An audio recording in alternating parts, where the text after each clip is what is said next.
dengan ketiadaan Tan Sri Musa Aman seperti yang umum ketahui, beliau tidak akan bertanding pada PRN kali ini, adakah ini akan memberi impak yang positif atau negatif kepada JRS?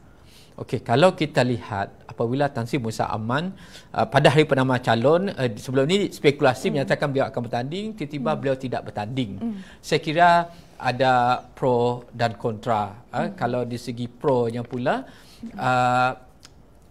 sebelum ini Tan Sri Musa Aman pernah didakwa di mahkamah, walaupun selepas itu mahkamah mendapati perkara itu tidak ada merit, jadi telah digugurkan perbicaraan. Jadi ini telah membersihkan persepsi rakyat ataupun masyarakat terhadap Musa Aman. Namun walau bagaimanapun, ia masih menjadi satu persepsi yang biasanya fiksi lebih hidup daripada realiti.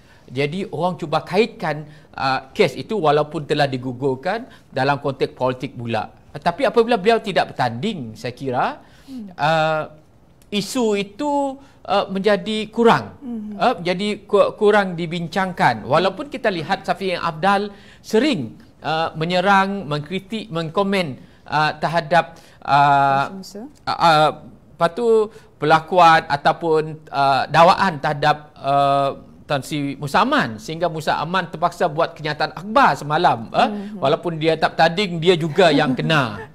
Ini ialah yang kontra dia apabila beliau tidak bertanding, walaupun mahkamah sudah mendapati kes beliau digugurkan sebab tidak ada merit, tapi beliau tidak berpeluang untuk membersihkan dirinya di depan medan politik. Itu dari satu segi. Jadi maknanya ada pro dan kontra. Tetapi pada keseluruhannya, apabila beliau tidak bertanding, jadi masyarakat sukar untuk mengaitkannya dengan legasi yang lain. Barangkali apa yang dilakukan, dakwaan tersebut bersifat individu dan bukannya parti. Yang biasanya sepatutnya parti dan individu tu orang politik perlu dibezakan. Jangan kerana orang kata nilai setitik habis susu sebelanga misalnya. Jadi perkara ini merupakan ada pro dan kontra. Sama ada beliau bertanding atau tak bertanding. Bertanding pun ada kesan yang positif kepada gabungan rakyat Sabah. Kalau tak bertanding pun ada kesannya juga.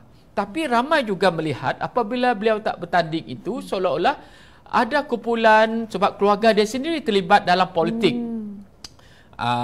Adik dia, anak dia, kemudian anak buah dia, keluarga besar dia lain terlibat dalam politik secara tidak langsung, sama ada parlimen ke atau peringkat bahagian maupun peringkat bertanding di peringkat DUN. Jadi berlaku persepsi menyatakan walaupun Tan Sri Musa Aman tidak bertanding, beliau mengawal dan berkuasa dalam menentukan percaturan politik di negeri Sabah. Sebab beliau dikenali sebagai ahli politik yang berpengalaman, ahli politik yang berkuasa, masih lagi berpengaruh, mempunyai ramai pengikut di peringkat bahagian ataupun cawangan. Dan ini sebenarnya Tan Sri Musa Aman boleh saja berkempen secara tidak rasmi. Walaupun beliau tak bertanding, tak semestinya beliau tak boleh berkempen. Sebenarnya berkempen secara terbuka ataupun berkempen secara senyap-senyap untuk memastikan kemenangan, khususnya di pihak parti UMNO itu sendiri. Sebab kita tahu apabila pilihan raya pada Mei 2018, UMNO menang saya kira 17 kursi. Daripada 17 kursi itu, DUN itu 16 kursi yang lompat parti. Tinggal dia seorang je. Jadi walaupun yang lompat parti itu pergi kepada sekutu mesra mereka bersatu. Tapi di peringkat ketua pemuda, ketua bahagian yang baru, ada 21 begitu ketua bahagian yang melompat ke bersatu. Tapi apa yang berlaku ialah golongan muda itu bergerak ke hadapan menggantikan golongan yang dikatakan mengkhianati parti. Jadi sebab itu kita lihat muka-muka UMNO yang bertanding kebanyakan muka baru, kecuali beberapa bahagian. Ini satu kelebihan juga apabila berlakunya konflik politik sebegini.